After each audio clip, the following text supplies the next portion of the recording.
What is up, League? It's your commissioner here, coming to you from not my bedroom, but a bedroom. As previously stated, this is my studio, aka the guest room. And today we got the horniest 90s band around, Bloodhound Gang.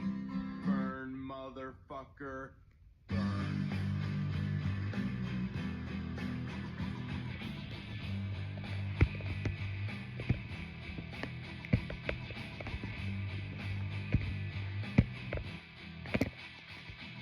I'll be honest, it's not really a band that you want to listen to. All right. Now, we got the rankings. All right. Number 10, as usual, it gives me no pleasure to say this, but we have Noah. Noah is still here in number 10, and his hopes for the playoffs are all but completely dashed. And he has to play the number 2 and number 1 team over the next 2 weeks, so really not looking good for Noah. His toilet bowl seems a shoe-in, if there even is a toilet bowl, and he doesn't just straight up come in last, but has been a historically bad season for him. Number 9, we have Aaron. He did get the win last week, which really helps him, and it may have saved him from the toilet bowl. But his team has 2 players going against Seattle, both on a J.J. McCarthy-led team. He also is playing the number 2 seed teams over the next couple weeks, so he may also be in danger of the toilet bowl. 2 top seed teams over the next couple weeks. So yeah, he's in danger also. Although I wouldn't be surprised if he managed to win one of those, because Aaron's team does manage to win sometimes. All right, number 8, Taylor. Once again, a very big underperformance by her team. However, Burrow is potentially coming back this week. T. Higgins is out. And Josh Jacobs also has a chance of coming back. So there's hope for her, but it's very slim, and she has to win these next 2 games desperately to avoid the toilet bowl. All right, number 7, Dan. Again, this is a big jump here, but his team just isn't the force that it's been in the past. He really should have traded for Derrick Henry when he had the chance, because I think Derrick Henry would get even more points on Dan's team. But H.N. will be back. Maybe Josh Allen scores 100 points. Maybe he scores 8 points. Who knows? Or maybe he's injured and he's going to play through that, and we'll never see true Josh Allen again this season.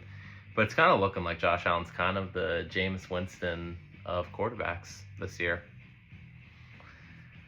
All right, number 6, Anna. Again, she has a very consistent team, a new Amon-Ra centered name, who put up good points for her, by the way. And she's currently number 2 in points for Crown. So she is trying to seek that glory. But she has the least points against in the league. So she might have been propped up a few of these games, but win's a win. She has a strong and consistent team, and this matchup week has enormous playoff implications. If Taylor wins, Aaron loses, and Noah loses, there might not even be a toilet bowl. It could just be Noah. All right, number 5, Andrew. Jonathan Taylor did not go off, thankfully for me. The Chiefs made it a point to bottle him up and fully committed to stopping the run. And annoyingly, it worked for them, and the stupid Chiefs ended up winning that game. If other teams follow this game plan, it may be curtains for Andrew's team, because if Jonathan Taylor isn't putting up 50-point games, I think his ceiling is very, very limited. He has clinched a playoff spot, though, so no worries of toilet bowl or anything. Just smooth sailing to the playoffs for him. All right, number 4. Doug has some very strong spots on his team, but also some very weak spots on his team. His quarterbacks have scored barely 14 points in the past 2 weeks combined, and his tight ends have not done any better. Potentially worse. luckily he makes for in his strong possessions, and CMC is making it known that he wants to be the offensive player of the year or possibly the MVP. Will that be enough to carry him through the playoffs, though? Probably not, but we'll see.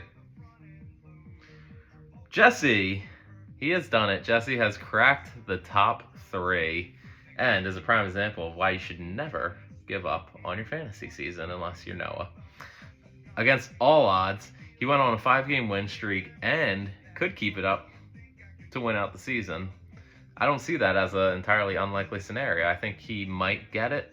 He might do that. He might also split. He might win the last 2. Who knows? Or he might lose the last 2. Who knows? But I don't see it as unrealistic for him to win out the rest of the season. He does have a tougher matchup against Andrew. But it is crazy that Jesse went from a top toilet bowl contender to all but clinching the playoffs. So good job, man. Number 2, Pascal. Didn't put up great numbers last week, but his team is very resilient and has proven in the past that a loss the previous week does not typically matter. He got Dan this week, and I think he should be able to win that matchup, but it is a rival game, so it really could go any way. And you never know. Once again, I think Pascal's team is able to make a run in the playoffs. And number 1, we have Miles. You can't not be number 1 after a juggernaut week like that. And he is the number 1 team in my rankings this week. Miles has had some huge weeks, and it looks like JSN may end as the wide receiver 1 overall. On a year that he has had a huge ceiling, but also a huge floor. It's crazy how big of a step he takes once you get DK Metcalf and Tyler Lockett, that dead weight out of there.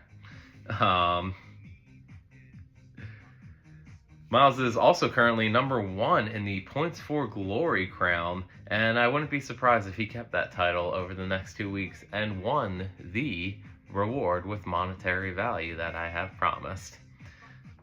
Some points to make. Taylor, you are running out of time to post your next dance. Has to be done by the end of November.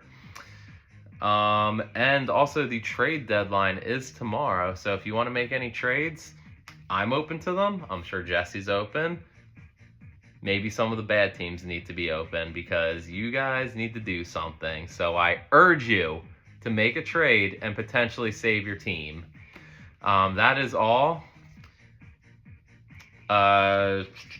Last update, my YouTube video for last week's rankings did get demonetized, so I will have my Venmo information in the description of this video to make up for that. Thank you, and have a good day, everyone.